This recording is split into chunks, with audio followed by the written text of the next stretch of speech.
Hi all, we're back. Still going.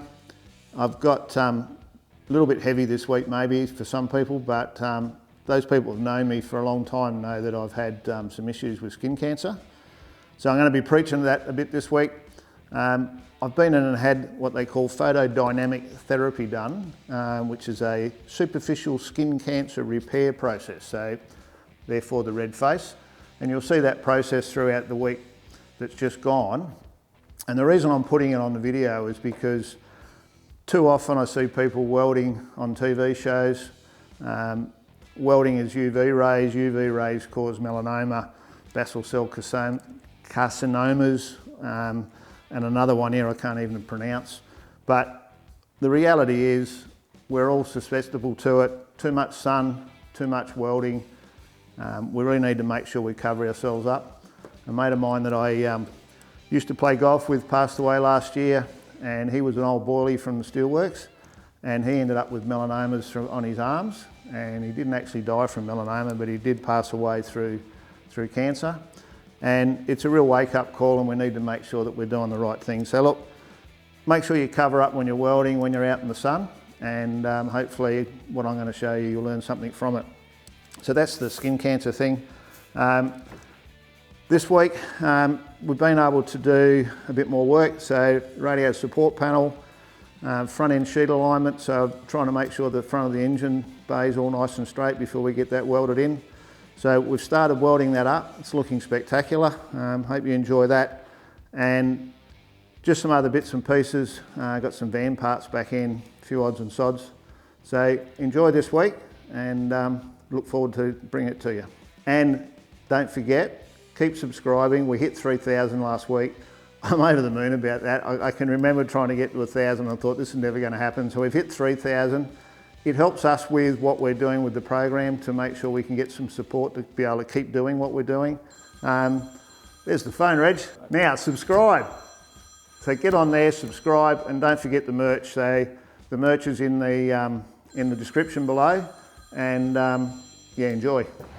Morning, so it's Monday. I'm in at the skin clinic to get my face zapped today. So anyone that's followed me would know that I've actually had some treatment done in the past for skin cancer. So I've been sort of trying to keep ahead of it, and today is the next stage where last time I used the cream for a few weeks. So today's treatment is a 1-day process, which gives the same effect as the cream. And it's a bit like getting a really good suntan, they tell me, so let's see what happens. Put the cream on and the cover up. Now we've got to wait for an hour. Well, I wouldn't say that was fun, but it's done. Super intense light for about 10 minutes. Now they've got some cortisone cream on there, and head home and see how it turns out.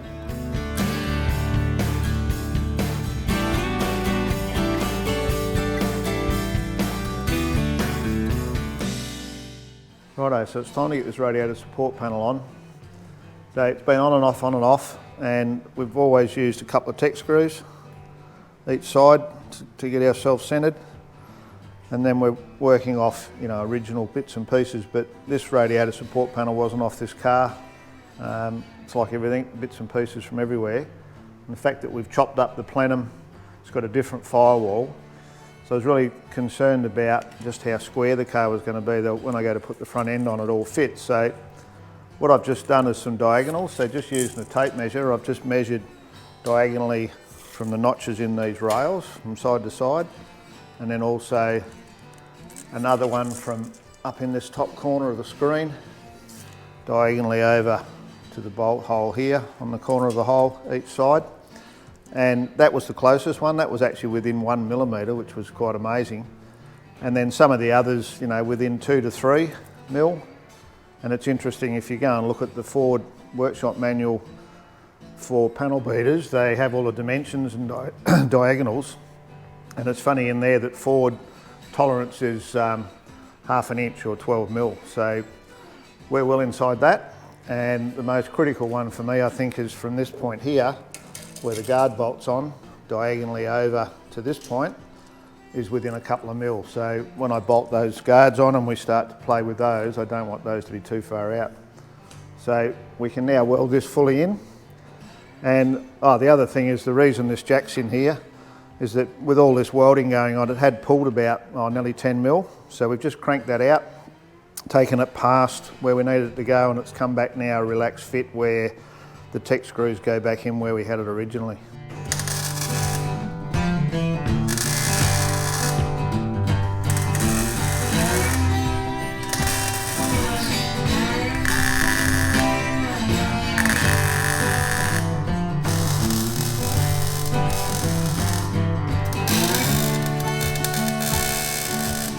No turning back now.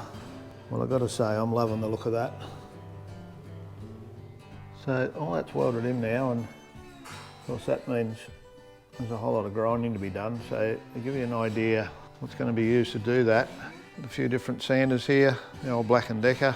You can use air ones, but makes the compressor run all day, which gets frustrating and noisy, which is when you're using the die grinder that happens. So once again, these pads, put the burr happening, and then 40 grit, and we use 100 mil and 125, and the idea is to keep it nice and new, this edge here. Yeah, just a matter of time. Just got to keep at it and sand and grind away.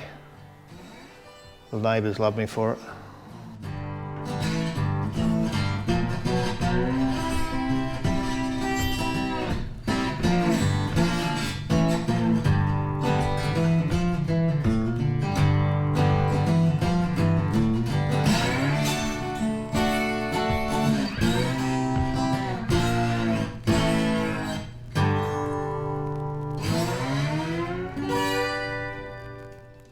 Well, this morning I went into town, checked with the doctor on this face of mine, and they told me it's exactly how it's meant to look, so that's a bit pleasing because I was getting a bit worried. But got a surprise when I got back. There's a parcel here, so there's nothing like a bit of a parcel opening. So I know where it's from, which is pretty cool, and it's been a while coming because it's actually parts for the van. And I haven't played with the van for a while, so I'm pretty keen to see how they came out. So this stuff pulled the headlights all apart and sent it all off to be plated. So we've got all the bolts, all the adjustment bolts. And then I actually stripped the casings completely down and had all the individual parts plated back to hopefully what looks like original. Oh yeah, so there's the little caps that go inside the front of the headlight, so they look pretty good. And then I'd imagine this will be the brackets then. So these were pop riveted on. Nice. So left hand, right hand, mugs, beautiful. So they're done in, this all comes from A-class metal finishes in Adelaide. I've been using them since, I think the first car they worked on was the Fairlane, so back in 1990. So whilst a lot of people call it silver zinc, it's actually blue zinc. So there's silver, which is like flat chrome, and then blue zinc, which has got that blue tinge to it, and then of course gold and black. So that's those, and then these bits here, I've actually had them do quite a few lights over the years. The spotlight reflectors for the GTs and for the Cobras. And this is a silvering process, so I'm really keen to see what the outside looks like, because the originals had sort of a bit of a greeny look to it, so I'll be curious to see what I've got here and what we're going to have to do with it to make it look factory. Nicely wrapped in here. Oh, still going. Tissue paper. Must be flash. Ooh, looking good.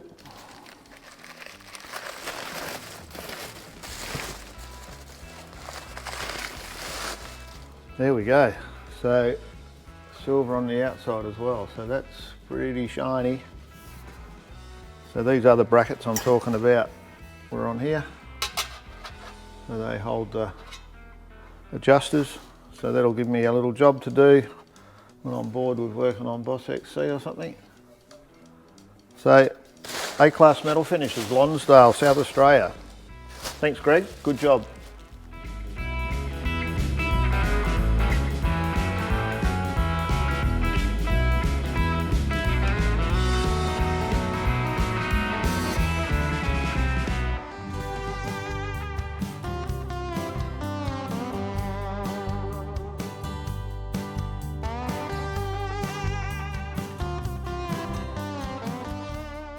So it's Saturday morning, beautiful day out today. Pity blokes not allowed to go out in it. This skin treatment, it's starting to look way better now. So last night I finally got to have a shave and it sort of tore a whole heap of skin off. That pretty much the process takes a full layer of skin off and removes you know, all that dead skin, but also the cancerous stuff from underneath. So improving, but I'm not allowed to go out in the sun, so no golf for a couple of weeks. And so direct sunlight or direct sunlight or light, so more shed time. So I'm out here, it's Saturday, pretty quiet around the place, and I'm just looking at what I'm going to do, and I'm looking here at the engine bay. I'll probably have a bit of a tidy up in there. I might give it a bit of a buzz over and maybe some deoxidine. It's getting pretty close there now. And I've got that gearbox sitting over here somewhere that I need to do something about, making a crate for that. That's got to go up to Sydney. Just need to check to make sure they're still working, but it's booked in for later in the month, so make a crate for that. And then I've done a little bit on this boot lid, but not enough. So I've got one side flattened out. As you can see in here, there's some oil cans in there that I've got to fix. So we might get a little bit of video on that this afternoon. So I'm one of those sort of guys that moves around a bit. I don't too often finish one job all 100% done before I go on to the next thing. Probably the ADHD kicking in. But as long as you're doing something, you're going to get there in the end. So I need to sort of just finalise that. That's pretty close. And once I get that done, this panel here, it's only an XC part. A and B don't have it. The bumper bar steps up on the A and B. So with this bumper going straight through, we've made a few changes already to the original on that one. And I want to get that fully welded in so we can get some nice edges. So I might get on to a bit of that rear later in the day today. The whole thing's looking pretty good, really. Like the look of that when you walk out here and pop the door up and the sun's out. Got a little bit of straightening up to do on the body line there where I've been messing around doing gaps before, but I'm pretty happy the way it even looks like a car sitting there at the moment, which is good. So I'll get in that and get a bit done. So I whipped up that crate for the gearbox. So normally I'd probably run this up to Sydney, but freight's not overly expensive, and the things we got to do, isn't it? So I'll whack that under here now. Got the gearbox hanging off there, and I'll get that all strapped down, wrap it up, and get it back up to Sydney, get it built so it can handle this 700 horsepower thing that's going to be in front of it. Well, another day's passed, and the old face is looking a bit better now. Still a bit red. Pretty much turned into a full face peel, but happy so far with the progress.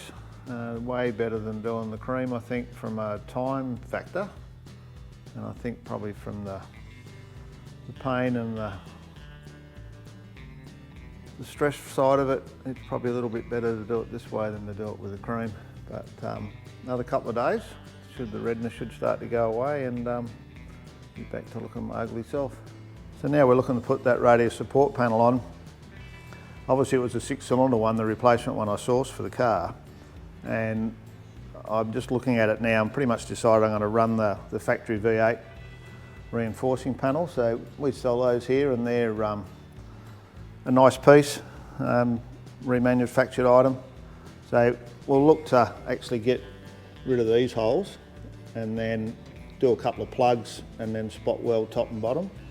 And I think that'll really suit the style of build that we're doing here. We're not looking to sort of box everything in and make it all look non-factory. I want to try and have that sort of factory feel about the engine bay, along with the towers and the firewall the way it's done. So we'll work towards getting that in there now. So that's all cleaned up now, welded up the holes in the back of that brace. So it'll still have a factory look, but a bit cleaner. And then that's all been painted on the inside with weld through primer.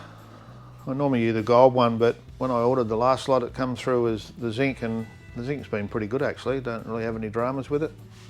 So that's sitting there waiting now to get some spot welds and a few plugs. So if you're going to restore a car, do yourself a favour, get yourself a genuine workshop manual. So me being a Ford guy, obviously I've got all the genuine Ford ones. They're still kicking around. You're going to pay between 80 and 150 depending on condition. Obviously we're doing an XC, so this is an XC one.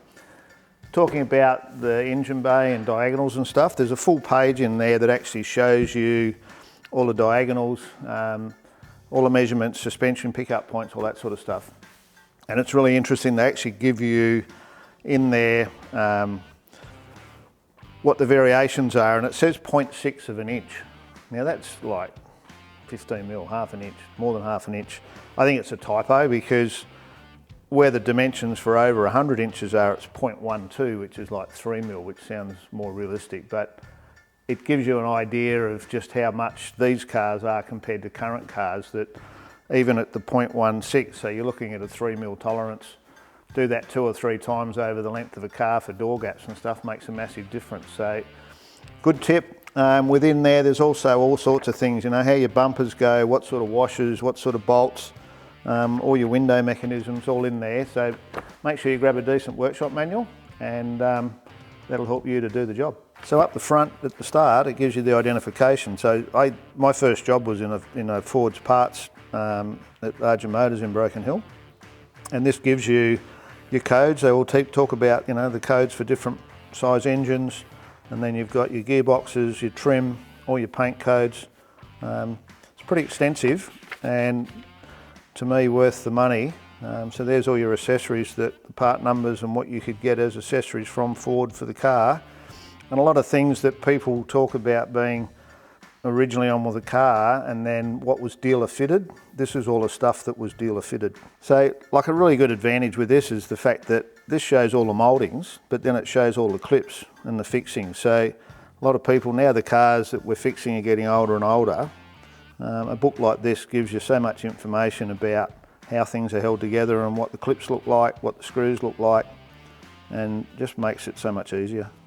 Righto, so this has all obviously been welded up and ground. So it looks cool, but when you go to have a close look, there's still things to be done. So as you can imagine, with the welding process again, we've got that rock and roll. Now this is just a bit of Tassie oak that I always like to use. So you can use a steel rule or whatever, but there's some areas we've got some highs and lows. So I've set up my little table over here with a whole lot of tools that I'm going to use to try and push some of that around. And I'm going to work on what's probably the worst area first, and then try and pick my way through. So this section here was put in as a separate piece and then welded in, and it's pulled here. So I'm going to try and lift that up first. So it's got to come up here, down there, and I'll just start pushing and see what we end up with. I'm putting that in the back, right on that crease line, and just driving that crease line back up.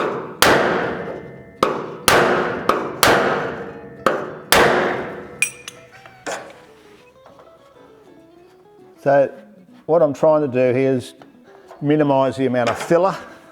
We're going to have some filler obviously, but I want to try and minimise it.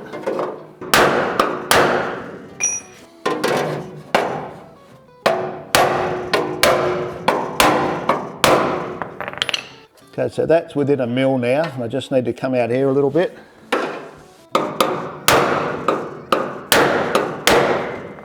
That's not bad. So then you can see through there, it's a bit high here.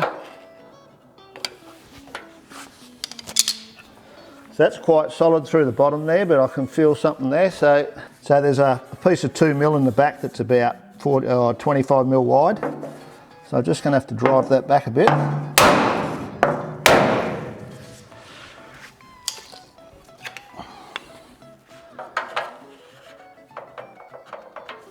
Right there.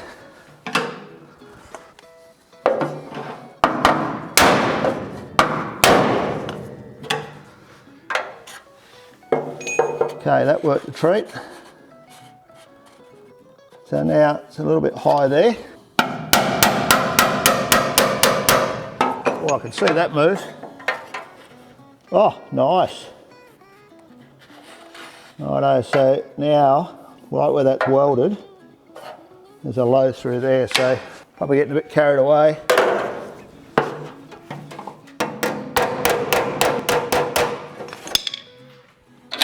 Sometimes you've got to pick your fights. It is an engine bay. So that now,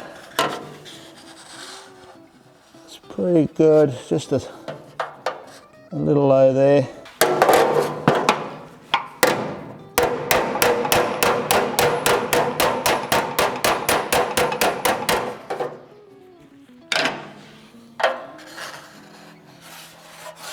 Okay, I'm happy with that. And that. So now this is a bit high through here, but I'm thinking the tension's here. So where that's been welded, this sheet goes all the way past, where that's welded there, it's pulled that metal up. So I'm going to put the dolly in the back and just run a hammer up there and take a bit of the tension out of that, hopefully.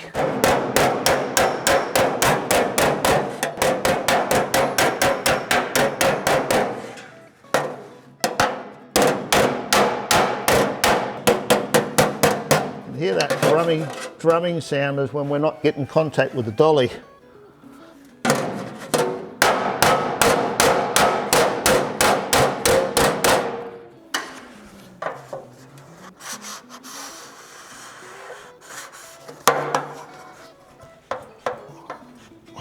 I might end up having to put a shrink out here. You can see I've had a shrink in there before when it was welded, when this was done. So it's nice and flat there. Pretty good there. It's like a little low there, but I'm thinking I need a shrink in here. You can feel the tension all the way down through there. Just got to be careful you don't stretch it in the wrong spot.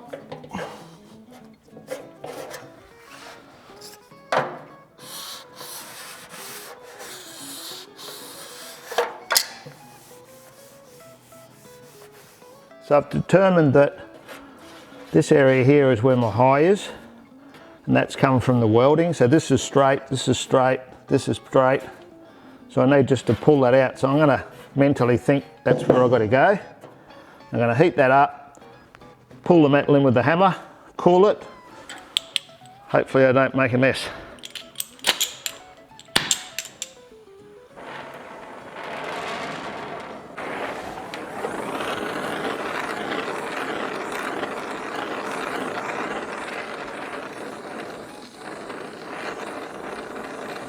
So this is 1.2, a little bit thicker than body steel, so it's taken a bit to get hot.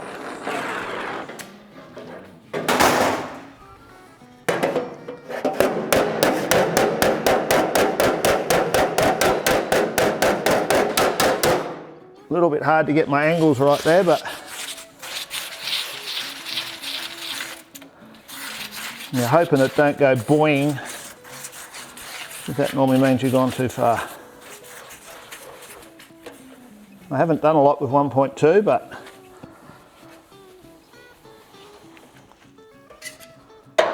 oh! So I've taken that big belly out. Now we've just got a couple of little highs and lows. Flat dolly, slapper bar, just a bit of mild steel that. You can make them out of spring steel as well, or you can buy one. And the idea of that is it's nice and flat. So it's going to bang on that, flatten it out, and with a hammer you tend to leave all these little dents in it, whereas with a slapper you don't. So you've got to move that dolly around as you go. If you miss the dolly, it's like that. If you hit it, it's like that. So when you're heating metal up like this, it moves the metal structure around, and my understanding is the slapping then sort of pushes it and relaxes the metal back down. I mean, I'm happy with that. That'll have a skim of bog in it. Maybe a little high there, but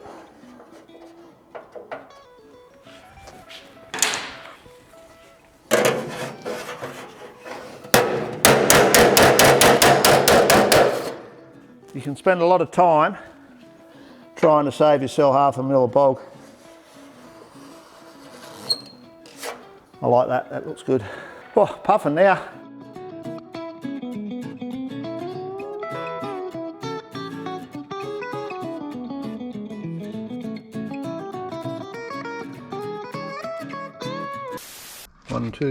One, two. Why haven't we got sound? Sound check. 1, 2, 3.